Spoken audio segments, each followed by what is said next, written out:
Greed gave her the world, but it came at the cost of her soul. Evelyn Moore, once a beacon of wealth and ambition, now stands at a crossroads. Her past is nearly erased. Her memories of love, family, and purpose have slipped into shadow. And with only days left before the last of her identity disappears, she must make an impossible choice: keep her empire and live as a stranger to herself, or give it all up for what truly matters. But some decisions are heavier than they seem, and some losses cannot be undone. The seventh day arrived under a shroud of rain. Evelyn stood at the floor-to-ceiling window of her penthouse, watching as thunderclouds swallowed the skyline. Her reflection in the glass was faint, almost translucent, as if her very existence were slipping between realities. She placed a hand against the cold glass and whispered her own name aloud. It sounded foreign. She picked up the stone Lucas had given her the night before, the heart-shaped one she once gifted him. It still held warmth, though she didn't know why. Something deep inside her, some faint flicker, felt drawn to it. A memory, perhaps, clinging like a dying ember. And then, she felt it. A sudden, sharp pull behind her chest. Like a thread being tugged from within. A sensation both painful and awakening. She knew what she had to do. Evelyn left behind the skyline, the fortune, the press, the gold-lined corridors of her empire. She walked through the rain, heart pounding, guided not by logic but by instinct. Past flashing cameras, past the murmurs of confused assistants and board members who watched their queen walk away without a word. She returned to the place it all began. The tent was waiting. No longer in a back alley, but now perched on the edge of a forgotten park, surrounded by trees that bowed in silence. Inside, the man stood once again behind his table. He did not smile. He did not gloat. He only watched. "I've made my decision," Evelyn said. He nodded once. "Then speak it." She took a breath. Her voice trembled but remained firm. "I want my past back. I want my memories. My pain. My love. Everything I lost. You can keep the future." A long silence followed. The tent pulsed, as if exhaling. "Do you understand what you are giving up?" he asked. "Yes. No more companies. No more towers bearing your name.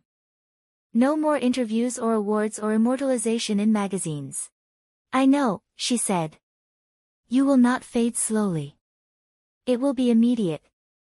You will vanish from their minds the way your memories vanished from yours." She nodded. He looked into her eyes. "Then it is done." He lifted a single, long black feather from behind the table and blew on it. The lights inside the tent dimmed. The air thickened. Evelyn fell to her knees, clutching her head as a rush of emotion slammed into her, like water bursting through a broken dam. She saw her father's face again, laughing in the backyard. She heard her mother's lullabies. She remembered the first time she kissed Lucas on that windswept Montauk beach. The feeling of building her first tiny home for a homeless veteran. The warmth of creating something that mattered. The pain of losing, the joy of giving. Tears streamed down her face as everything came back, so vividly, so powerfully, it knocked the breath from her lungs. And then, silence. She stood up slowly. The tent was gone. She stood in the middle of the park, drenched in rain, trembling. Her phone buzzed in her pocket. She pulled it out. No notifications. No contacts. No missed calls. No name. She opened her gallery. Every photo, gone. She scrolled through her calendar. Blank. She was Evelyn Moore no longer. The world had moved on from her, as if she had never existed. The weeks that followed were difficult. She had no money. No home. No recognition. People walked past her on the street without a second glance. But slowly, something else began to grow. She volunteered at a small shelter in Brooklyn.